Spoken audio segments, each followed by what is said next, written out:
job losses, these layoffs, serious pay cuts, and you've taken an 80% pay cut, but you're still living a 100% life. Got it. And you're thinking, all right, so what do we do? Then you have businesses, people who had small SMEs that were relying especially on these sectors. If you're supplying into any of these sectors, then you've also been impacted directly and immediately. So what is it that can be done? And we've been discussing this all the time. Now we need to look at, so what are the options that people would have? What can you do at this time to seek a journey towards recovery? It's not an easy one, is it? No. Actually, it is most certainly not an easy one. You know, the only thing that is easy is in figuring out what someone did, because whatever you're going to do next, the knowledge you have or the training you have, the capacity you have may play a part in what you do next. Because it can't help you in what you previously did, but it might.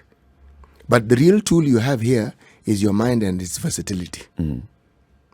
Because if you do what we human beings normally do, and you focus on what you know and how that should be done, you'll be stuck. You'll be in a rut and you won't move and nothing will change.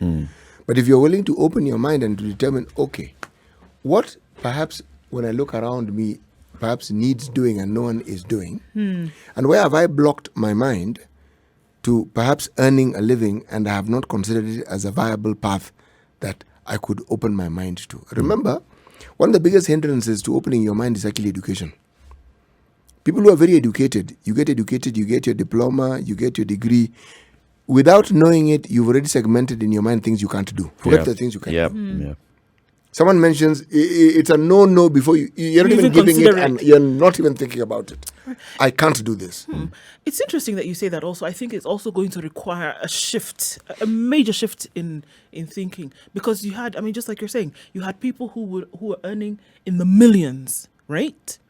And then literally it came to a halt immediately. It wasn't like, okay, give it 2 weeks and then we're going to stave off. It was that you're earning something today and the next day you're not.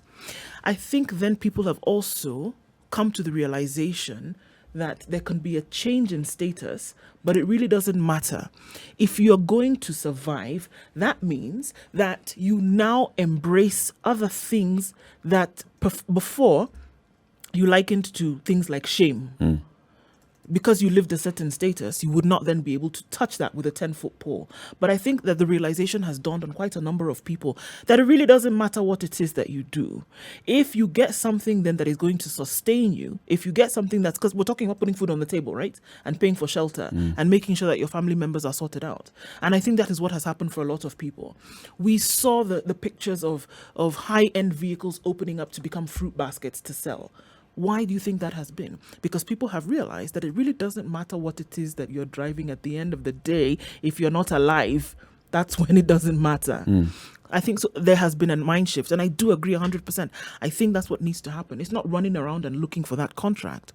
It's changing the idea in your mind that you can actually do something else to be able to get something in your hand. And if that shift hasn't taken for a number of people, then I think we're still getting closer and closer to the times when it actually will. There's someone who sells pixie oranges in the estate I live in. And we were having a conversation with him one day. Now, his job just came to an end. But he had a farm, and what he used to do, wholesalers used to come to his farm to collect the mangoes and pay him. Now, he does the retailing himself. You see? He does the retailing himself. So he's gone to the retail side. He has gone retail but he needs to live off this. Yeah, exactly. And before you would not have seen his face. So he has a nice station wagon. He fills his station wagon, folds one seat, fills it. So specific days he's in this area. Another day he's in this area, and he sells. And people know. So on this they day, know. they know. The mangoes and oranges. He begins by having a point person. Then somebody who tells the rest of us, that these. He even has a weighing scale. And all coming from his farm. The farm has always been his. Yeah. But the way, the money in which he conducted he never looked at it as a source of income. No, it was, but as in something that he would depend on, really, like a serious hobby. Yes. It would never be that he would depend on it then for livelihood. Yes, and that has changed completely. Yeah. As I said, this is someone who's very well trained and had a good job, but that job, because of COVID, could not be sustained. Yeah. It ended, not at it was reduced, ended. Finished. Shifting mindsets. Yes. Let's bring in somebody else to help us, and unfold this conversation. This is Ian Dennis. Ian Dennis is a host of the show on KTN Home, The Business Coach. Ian, good morning. Good morning. How are you doing? We're fine, thank you. Thank you very much for speaking to us. Welcome to the Situation Room. Thank you. I've been watching you guys for morning. Quite an interesting conversation. How's it working from home? It's what's it called? It's the new norm right now, as everybody's saying, and just getting used to it. But I think one of the biggest struggles that most of the people that I know, even I personally, sometimes struggling with is just ensuring that you have 100% production. Yep. because limitation is now limited, and for me also, unfortunately, through this particular period when I had Sitivunga say that when COVID came in, no one, unfortunately, it also got me last week. So it's also been another new norm in terms of just adopting to this new situation, the psychological change, and just trying to bounce back. Yeah. So now, in fact, therefore, it actually brings in the conversation right where it ought to be, which is very many people are finding themselves at this kind of situation where, you've lost your income, you've lost your job, you've been sent on unpaid leave for a while, but you still have to live a life. You still have to eat, you still have to pay your rent, you still have to, take care of your family. What are the options that are out there? In terms of, so once you lose your job, no one expects this. No one had foreseen this, and most of any person getting to this particular situation is getting to unforeseen territory. And in this particular unforeseen territory, there are different ways you can get to react to it. One, you can react in a way that you can dig yourself deeper into a hole, or you can maintain the grounding that you are and trying to build out of it. In terms of the options, personally, even just from listening to the conversation and maybe from some of the friends that we have around and maybe some of the past experiences that we have, I think the first thing that comes into is just trying to protect the resources and quote-unquote the status that you have, in the sense that you analyze what is it that do I have within my reach that I can exercise for a new revenue source, and also what exactly can I do to ensure that I do not dig myself deeper. And I think just calls for, first of all, an analysis at the very onset, in the sense that, let me look at it, okay, so I've lost my job, this is my, this is my status of living, how can I adapt, what do I need to do in terms of ensuring that I can actually pay my rent, I can ensure that probably my family feeds, and maybe the luxuries that I have in my life, how can I get rid of it and readjust my life. And I think the biggest thing, or rather the biggest issue, because maybe I can give it out of an experience with a brother of mine, was that let me just give you a story. Maybe I won't mention the name. Yep. But before this COVID season, a year ago, he had lost his job. But the status that comes up with a job whereby you're able to provide for your family and the status, you're enjoying life. When he lost his job, he never really told us. Because there's that shame, whereby if I tell you guys, what are you going to take for me, you're going to think I'm a beggar and all that stuff. So you went on, I'm going to live off my savings, I'm going to be providing my family, and the social status is going to be the same. And interestingly enough, even the family, even the wife, didn't know he lost his job. Wow. So what was happening is that he used to wake up in the morning, drive up a system of going for work, and then once things cool down at around 10, I come back home. And he did that for quite a while. And then, so you get to realize that 3-4 months, you're not able to sustain the same life. You're not able to, it gets to a point, he calls you, and I'm short of 5K for my rent. Then you're like, I thought everything was okay. Because initially, it just hinted to me, I'm like, I just had some disciplinary challenges at work, but I'll be back. 6 months in, it goes to a point whereby the guy couldn't sustain that life, and when it was known, you'd already ruined your family. Because of course you're lying, you're not telling your wife, and it becomes more of a social issue. And eventually ended up now having to the family broke, everything just went down, and then you had to come back home and whatever to my mother's house, and then to start life again. But you see, such a scenario can be prevented, first of all, if you just do an analysis. Okay, this is where I am. This is how fast my savings or my financial situation can sustain me for. and then now trying to analyze, get the reality first, and start trying to analyze what exactly is it do I have within my hands to start a new life. Be true Because to the yourself. assumption is, yeah. Be true to yourself, basically. Be true to yourself. Yes, true. You have to be true to yourself. And in that particular situation, you're not true to yourself because the assumption is that, okay, I was a senior manager somewhere Yeah. and it was a reputable firm. The reality, quote unquote, when you're in the corporate world, it's a bubble that someone else going to come knocking for me. So you expect, doing this 3-4 months, by the time people know, I'll already have transitioned. Yeah. But the reality is not as that. Right, Ian, I think that, just as people look for options in terms of what they want to do, the psychological plays a very major role here. Right. That, like you said, I worked in this spanking corporate, and I was able to afford whatever it is that I wanted, and then suddenly all of this has come to an end. How then do we traverse from the psychological to the physical, the realities whereby before I would have been respected, I would be able to spend at whim, and then I never really was the face because I could basically get other people to do it for me by virtue of the power that the purse had. But then now here I am faced with the reality that I might actually have to go out and get my hands dirty. How do you move then from one to the other? All right. So in terms of now the reality on the ground, and I like just being very practical and probably out of my experience, maybe some of the experiences that people have dealt with and maybe worked with. Always first, in terms of just getting your hands dirty, I think the first thing is that it's usually even from the conversation I've been hearing earlier and what you've been observing at the Eastern bypass, whereby people now have to convert their car boots into a grocery shop. Yeah. So people are literally just just taking the deep dive from being an employee into being an entrepreneur. And we expect quick results in the sense that once they do this, it's going to be the replica results, which is not always the case, or most of the time it's not the case. So in terms of just the move, making the transition and the reality on the ground, one of the things that I would recommend, and this is just personally and primarily what I've seen from my experience, is that analyze the resources you have. In terms of just digging deep, in terms what do I have in terms of my skills that I can convert into monetary value, and also secondly, trying to look at it in terms of the resources that I do own. And maybe I can just give you an example of something that's been happening with a neighbor of mine, is that, and also an example you guys have already shared, a resource you have that you have not been using quite often, or you have not explored its full potential. And he has a farm. He has a farm in Matu that has been laying bare for quite a while and has been producing oranges.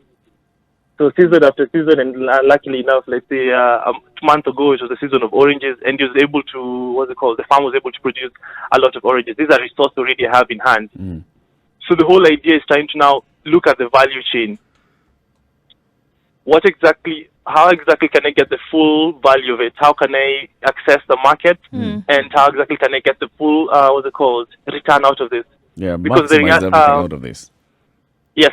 And the thing is, as you're used to being in the office, so your life has always been home, office, and your life. Yeah. But now now the thing is now trying to look at within your network, how can I get the full value of it, and also at the same time,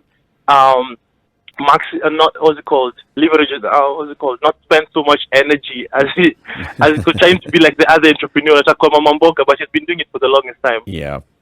But there's also it's understanding as well now that we are speaking with Ian Dennis.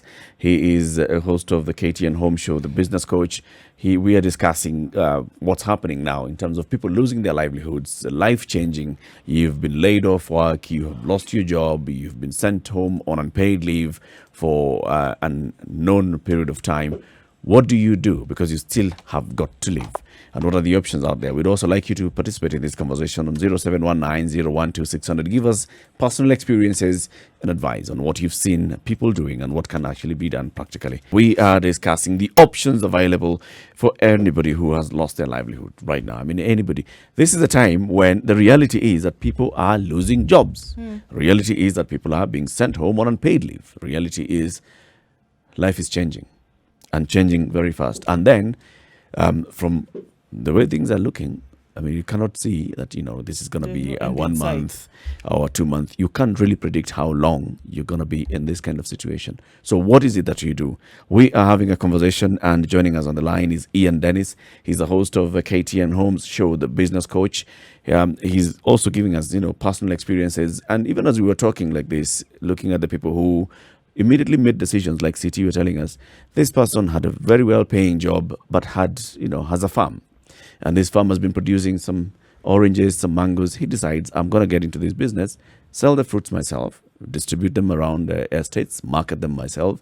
He is not saying, I'm going to hire somebody to use that different car. No, he has absolutely no That's shame the one I have. going out there and saying, this is what I'm doing now.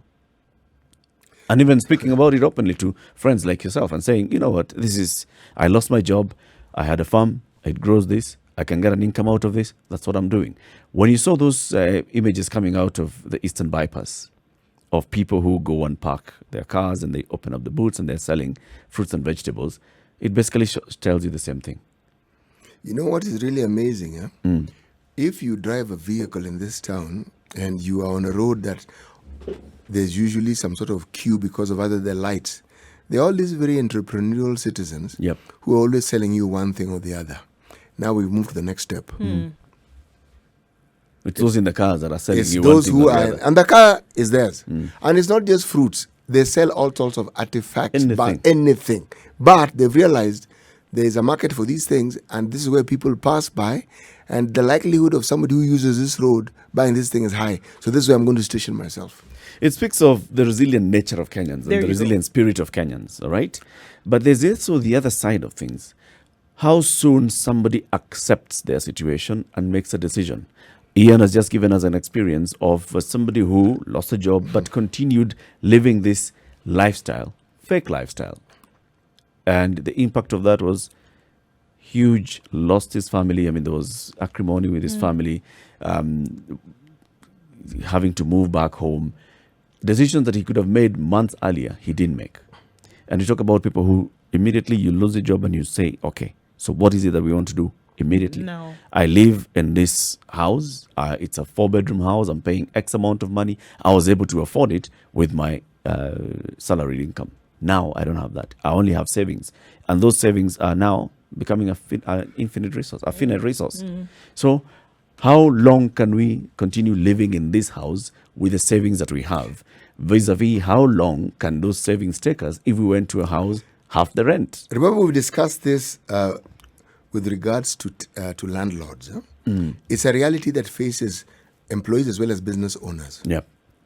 What is it that you need to do to actually realize the reality of where we are right now as Kenyans?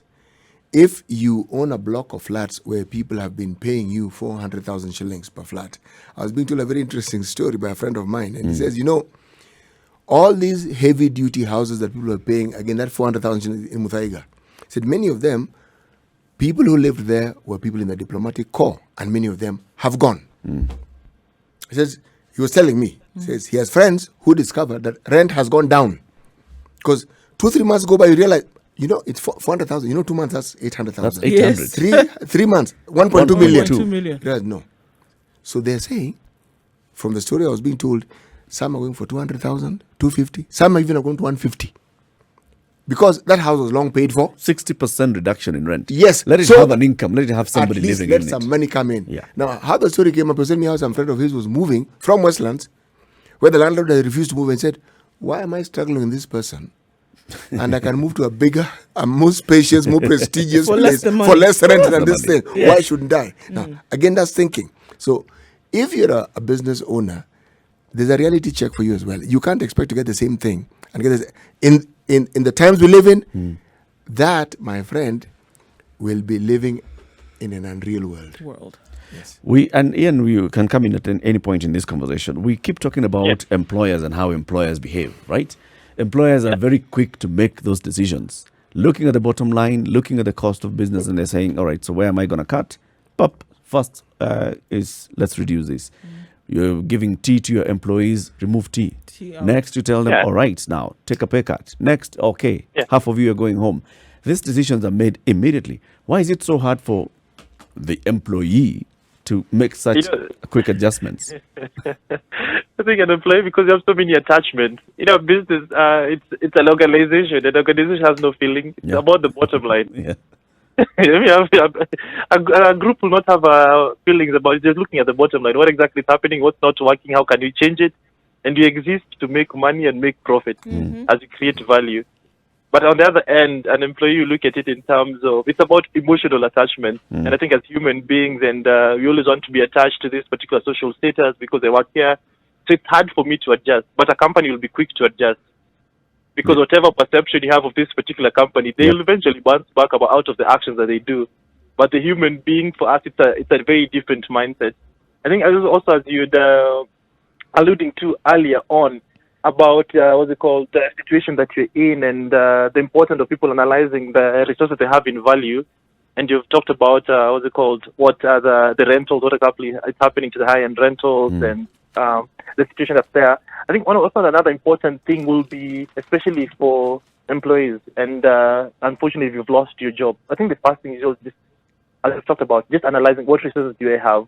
And the quickest thing for any organization, for them, is about just looking, I want to not lose my value. I want to maintain my value during this period of time, this turmoil, and after that now grow it. But I think the challenge is with we individuals or human beings is that we want to maintain the same status, not looking at the resources and not looking at the value.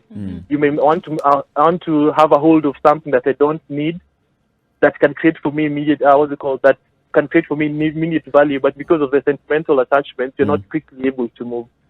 And I think one of the biggest challenges is just the analytics, as you were talking about earlier. We're not quick to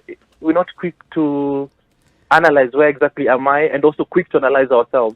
Because in terms of moving forward, as you were talking on earlier on, it's just about this is where I am, this is where exactly I need to do. But in moving from point A to B, I was just used for I'm used to my salary, I'm used to this, my income, and I've already set my life. But once it's cut, what do I need to do next? I think the first thing is always just also trying to look at what skills do I have, because sometimes you get to the comfort zone. I was used to this life, I was used to doing this, my weekends are this and this. I was not able to explore some of the new skills that I have. I was not able to explore maybe some of the talents that I've been holding for quite a while. And when this period comes, it becomes also hard for us to actually just to bring them up. And maybe I can just give a story of a very interesting story about just a friend of mine that we were actually working on the other day. Yes, he lost her job, and he had to quickly now move out to another place. But one of the interesting things he realized is that she's always had this passion for baking. She had invested in all this baking equipment, but she was hardly ever using it. But because she's always loved doing it, and the skill that she already has, she already set up her baking business, and she got her first big deal last week. So it's monetizing your passion as well. It's just monetizing your passion and just having no shame in it. Because initially you're used to sitting up in the boardroom and giving out presentations, but then now you have to go out and pitch. And I think one of the biggest skills is that regardless whoever gets into this situation, the biggest skills about the sell. How do you know how to sell? Who can you convince? Our discussion so far revolves around people who fall into the category of the middle class. The vast majority of the citizenry live from hand to mouth. No, it's true. And they are in the same situation. Now, when this situation strikes, many of them, the immediate solution is, how do I get my family back to the rural areas? Cut costs. Immediately. And it's very easy for them to make that decision. They're used to living like that. We spoke to, our friend from Kibra who calls us, and he was telling us the example. You guys are the ones who are going to get affected. You middle class people, you salaried people. Us guys who live on hand to mouth, we know on a daily basis, I know I can expect this and the other. So I'll make a quick decision. I'll adjust to, I'm not able to afford 3 meals today. All right, I'll have one. What is it I'm going to have? And because I've done it before, it's because I've done it before for me. I'm going to be able to move from this house to move to another one. So this one had water, had electricity, one bulb. I'm going to move to another one that doesn't have electricity, and it reduces the cost. It's quick for that decision to be made. Harder for this, and many people have called it a fallacious middle class. I am one of I those think people. the mindset is very different. Yeah, So the what then does mindset it also, take then, Ian, for the mind to change? Because look at this one individual who says, okay, hold on, there's been a shift in what I'm being able to earn because of certain factors. They make a decision immediately. Children, wife, shags, right? Do I need to adjust and stop drinking milk in the morning? Change. I'll eat one meal a day. Change. It's an immediate reaction because they can see that there's no end in sight at the moment. If something should change, all right, then we can make a decision. But then why is it so difficult? Or what needs to happen for that change to take place in the minds of those who unfortunately feel as if you always have, this buffer? the mind's connection to the end result. Yeah, I think we are in a bubble. Our mind are not able to move quickly to the end result. This is the reality that I'm facing. I think that's the biggest challenge, our mind ability to connect to the end result. Because our mind is just used to the social core. We are used to this bubble. For how they call that person probably in Cuba. Yeah. Him already he knows. If I don't do this, anajua tu nitafungiwa nyumba, my life is just going to be a ruin immediately. Your mind has already connected to the end result. But for us, because maybe you have savings, you have financial knowledge, we think that you can always just circumvent, move things, like things will change quite quickly. We're in a bubble. It becomes our enemy. What is it that people can do when you lost your job? What are the options out there? What decisions can you make immediately? And how do you adjust? Speaking with us on the phone is Ian Dennis. He's a host of The Business Coach on KTN Home. We are talking about the options that people have when you lose an income, like this time when very many people have lost incomes. How do you immediately adjust to this life, and what are the options that are available to you? Remember, Eric, that COVID came on the back of floods. Yep. It came on the back of some natural catastrophes that seemed to have focused mostly on people who live in rural areas. And these problems didn't suddenly go away simply because COVID had come along. COVID just joined them. So there's the rural population and the issues that they face. Remember, there are parts of this country where the rural folk, if they're agricultural, supported the livelihoods of people in towns, but also vice versa. The earnings that people have in town were also very instrumental in supporting people in the rural areas. So now, this interesting cycle has been disrupted by COVID. So if you're talking about problems, they are not difficult, they're just of a completely new nature. I was having a conversation with a friend of mine yesterday regarding how they're managing COVID in his neck of the woods in the western part of the country. And he told me, in the big town like Kisumu, you can see their attempts. And I asked him outside, said, attempts? Said, it's just life as normal. As usual. Sure. I said, so what about the face mask? Says, most people will tell you he has a face mask, but they've kept it. Said, for what? Said, well, they go maybe for a funeral or for a function. But for everyday use? No. So, no, people borrow. Said, Danny, oh, no, all right, okay. They borrow. Can you lend me that thing of yours so that I can go to the market and come back and give it back to you? You see, there is a whole new thinking. COVID isn't focused on the urban areas. COVID is everywhere in the country. And some of the questions that were being raised in town and that were perennial regarding the visibility of the suffering, which was actually perhaps best represented by death. Have you seen anybody dying? It's a question that people keep asking in the rural areas. Have you seen? Do you know? But if you ask me, that question is actually a defense mechanism, if you ask me. Because what protection would you have if just the ethical living on a day-to-day is a problem, and then you bring this problem called a disease, which probably requires some money, you'd rather just not think about it. You push it aside. Ian, do you think this is going to breed a new kind of entrepreneur in this country or even around the world? I think it's just, personally, it's going to, what I think is that the outlay of entrepreneurship is going to change in the sense that it will be more about value. Because the challenge of that, the situation is bringing is that there'll be a lot of unemployment and a lot of people go into business. So meaning there'll be a lot of people offering different values into value propositions and offering different products and services into the market. So meaning that there'll be a surge, especially in some services. And I think that what exactly will stand out of all this period is the value that comes out of it, because you'll be much more aware of how we spend out of this period, in the sense that having gone through this, I know every experience, that especially as a human being, anything that you go through has a ripple effect.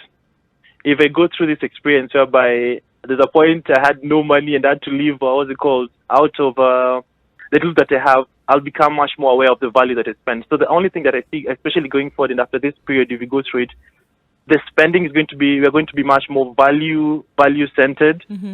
We're going to be, and especially as consumers, because you're more of a consuming nation, I think you're going to be much more aware. So it's going to call more from the persons in business and entrepreneurship to create much more value, because everything after this is going to be attached to value. So even employment itself, it's going to be all about value. What exactly are you offering? It's no longer be that I hold this particular degree or I have this number of experiences. I think it's going to be, at the end of the day, what value you're going to bring on the board. You know, Ian has actually made a very valid point, because a lot of our thinking around education centered on some paid employment that was waiting for you at the end of your education. Now, the upheaval that COVID has clearly caused, it has disrupted that way of thinking completely. Because people have seen those who are employed losing jobs, and what became of losing the jobs. So if we're waiting for a change in that thinking, COVID has brought it. And hard, very, very hard, because it hasn't spared anybody. If you have a job, your pay has been cut significantly. If you are unfortunate, then you have no job, which means you have no income. So now, again, that ability that you have, whatever it is, you now have to think about how you want to rejig it. Completely. Yeah, you've got to review everything. Are we seeing the emergence of all these things that you're saying, Ian? Are we already there? Yes, one is seeing it. Okay. Ian, please continue, yes. Yeah, let me look at it maybe for employment. So right now there's a lot of places, businesses telling people like you have to give your 50% pay cut because you have to, this is a situation that you're in. I know probably, of course, as a human being, you may want to counter back. And I think we've seen that several times. But I think the question that comes in from the employer is that, okay, I'm facing this situation, which also has a ripple effect on you. But how exactly, what's the value you're going to bring on board to enable me counter back or fight back the situation? And I think something that's going to be, it's a question that especially as Kenyans are starting already to start asking ourselves. Let's say for you, whatever you're doing, what value, everything's going to now be, intertwined. If I'm in business, there's a lot of people, let's say when I go to the bypass, everybody's going to tell you nyanya, everybody's going to tell you this and this and this. But now the question comes in, because you just can't fight on price alone. Everything you can't fight on price alone, because when you fight on price alone, we are going to lose out. But now everything now is going to make us think outside the box. In anything that I'm doing or any pursuit that I'm making, what is the value addition to it? And I think what it's going to do is that it's going to make us much more innovative and now start thinking outside the box. Because, as a Kenya or rather as a country, we're in that, you always have that mindset. If this person sets up this shop here and it does well, I'm going to set up one next to it. So which is why I'm asking, are we seeing that? Are we seeing a competition moving from price to value? The people that you're talking about, that you're seeing selling vegetables and fruits by the roadside from the boots of their cars. No, you're already seeing that. What's the difference between that and those who are selling in the market? So the difference now comes in. I'd like giving practical examples. So in the market, we've been seeing the surges of prices of onions, or maybe surges of prices in tomatoes. When you go to a mama mboga, you're going to be told that one tomato is just 20 bob or something like that. But now the value comes in terms of now the people coming to the market, it's now more delivery centered.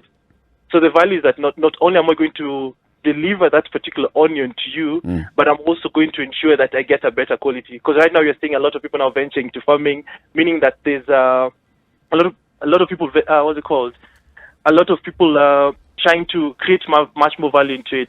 So we've been seeing a lot of people not only getting to delivery. That's one point of value. Yeah, and how exactly are they creating value?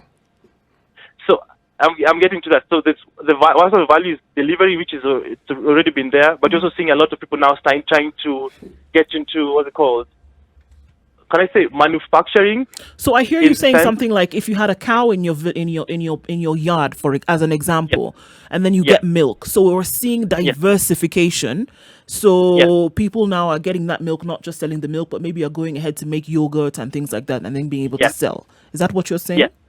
Yes, that's Have we seen that? Are we seeing that happening as a result of what COVID has done over the last 2 months? And we're talking about new entrants into this market. For example, new entrants who are selling yogurt, or who are doing... Or who are making juice because they harvest oranges, for example. Yes, in what's it called? And primarily what I'm trying to say is that everybody's trying to look for a way to get the edge. And in getting the edge, you're trying to see everybody trying to, what's it called, better whatever is existing in the market. And bettering comes in terms of trying to adding more value to existing products. Maybe just giving an example of what's it called, people trying to get into either manufacturing or production. Because I think even yesterday, let me just for an example that just hit me, what exactly we saw yesterday in terms, maybe Kenyans are bashing on it about that Kenyan who's trying to manufacture a car. Oh, yeah. But what you're trying to see is that maybe from this, just as an example, people are trying to add much more value to what exactly is existing in the market. So that's one way of coping. We are continuing this conversation. I'd like you to join in on 0719-012-600. On the phone with us is Ian Dennis. He is the host of the Business Coach on KTN Home. We are talking about the options out there for anybody who is seeing a reduction in income or complete loss of income, and you still have a livelihood to maintain. What options are these that you have? I mean, what's the decision-making process that has to happen in this kind of times? 0719-012-600. Fred calling in from Nairobi. Good morning. Morning, Eric. How are you? And welcome to the Situation Room. Thank you very much. My contribution about this actually is that what we see is this thing being also some sort of a vector for productivity. And so people are going to become more productive using less space at work, less employees at work, etc. So that's a big driver for productivity. But also, it brings to fore a theory that we have that says businesses consolidate because they must. They must deliver efficiency. They must deliver a result for their shareholders. But small businesses, individuals, they fragment because they can. Now you see everybody in the community is selling vegetables and delivering. They fragment because they can. Because they can. So businesses, big businesses, supermarkets, you see all this drive towards consolidation because they must. They have to keep on delivering a better quarterly result. But small businesses, informal businesses fragment because they can. I can just open a kiosk next door, or I can start selling from the boot of my car. Yep. And so on. So we are seeing large businesses will have to consolidate. Small businesses will fragment and proliferate. And this is going to be the new normal, at least as far as business is concerned. But is that sustainable? The fragmentation? Yes, it is very, very sustainable because the efficiency scale is going down. Now everybody can source parts from wherever, they can source vegetables from wherever and sell. Before, you had to maybe have a linkage with a farmer, or you had to have your own farm, etc. But now you just go and pick the vegetables from the person at the bypass and come and sell them to the people in your court. So you can actually fragment. You will keep fragmenting because it's becoming cheaper and more efficient to do business than before. Okay. Thank you very much. It sounds like you're in traffic, Fred. Where are you? I parked on the side. Right. Okay. On the side of? On the side of the road. I wanted to know the situation on that road. I mean, in terms of traffic. Oh, no, there's traffic. I'm headed to Rongai. Moving though. Yeah. Okay. Thank you very much for speaking to us, Fred. Have a good day. And you too. All right, 0719-012-600. Still on the line with Ian Dennis as well, the business coach host on KTN Home. Ian, talking about the decision making and the kind of value that we see emerging. Just your reaction to what Fred was saying in terms of fragmentation. We're going to see a lot more of this, and it increases efficiency for small traders. I'm looking at it in the bigger picture. The fragmentation, as you mentioned, is that, okay, yes, it's going to create much more value, but you're still going to be a hand-to-mouth kind of society, especially when it comes to businesses. Through that, we are not able, as a country, probably, when the situation, that you're going through, and the fragmentation you mentioned about, we will not be able to build big businesses. And that's probably what offers much more value in terms of creating more employment. Hello? Ian, please repeat that we're not that thing which ended with we're not able to build big businesses, please. Yes. So through the fragmentation, because you can see what is mentioning that everybody can it's a free market, everybody can source. But the challenge with that is that being quite fragmented, you're not able to consolidate and big businesses, Okay. which I think as an economy we need. Shouldn't the government play a role in this? Of course, it has to play a role in this. But in our case, does it play an adequate role? I don't think so. In my view, even the discussion you guys were having earlier with regards to the ICT ministry creating an enabling environment, in my view, my personal view, I don't think so. Because I think, as you were alluding earlier on, we are the Silicon Valley of Africa. we would have been further than where we are. Yeah. Because I think the difference between our economies and other economies, for them to think about how can we create an enabling environment whereby businesses can be created, and not just businesses, but big businesses that can add value to the economy. But for us, it's all about, bora kila mtu apate ya kula, but, businesses are what exactly drives the economy. Interesting what you were saying earlier as well, in terms of when we continue this fragmentation, we're still going to be a hand-to-mouth society. Yeah. And we had even alluded to this. Very many people who are getting into this business, they're thinking about it now for survival. Absolutely. It's getting to something that can earn you a plate of food today. Yeah. How does it develop then to become like your mainstay business? Because I lost my job. I was an accountant, and now here I am selling fruits. Or as a teacher, we've seen these stories covered in the papers. I'm a teacher, and here I am now working in a salon. I think the only way that happens is when it graduates from solution to value. When you get to the point where it's at value is when now you begin to see now elements of diversification taking place, whereby somebody then will be able to say, okay, initially something was a solution for me, then I was able to feed my family for a week, 2 weeks, whatever. But then I realized, all right, I've made some money from it. Then now I can begin to diversify because I see that it's creating value for many people and still putting an extra coin in my pocket. I think it's only at that point that you see that people will actually be able to go further. Now, we've always talked about the solutions resting in creation and innovation. I think that's where the government comes in, to create an enabling environment so that when you've graduated then from solution to value, somebody then is able to help you with an environment that allows the innovation and creation to take place. I think that's where the government steps in to say that, all right, now that I've gone beyond the coin for the week, then if I need to register a business to get this done, if I need to use some kind of machinery, is it easy for me to import? Are the taxes low and things like that? And I think that's where you begin to see those moves. Oh, well, in our case, the government is kicking out the people from selling from the roadside. Yes, well, there you go, in terms of enabling environment. By the way, That simple idea that you have, first of all, is just yes. but they just evolved. Remember, every evening you would hear of cases of them chasing mamambogas in the middle of Nairobi. And throwing their stuff away and doing all sorts of really genuinely crazy stuff. Yes. Coming to the end of this conversation, Ian Dennis, thank you very much for speaking to us. Ian is the host of the Business Coach on KTN Home. Continue enjoying working from home, Ian. Thank you. Thank you so much for having me. Asante sana. But before you go, just listen to today's proverb from C.T. Muga, and he'll tell you where it's from and what it means. It's an African saying, really simple and straightforward. This one doesn't require too much thinking. If you climb up a tree, you must climb down the same tree. You get that, Ian? Yes. You climb up. Quite interesting. If you climb up a tree, you must come down the same tree. Yes, same. Same tree. Quite thoughtful. Thank you, Ian, and have a good day. Thank you so much for that. All Have a right. good day.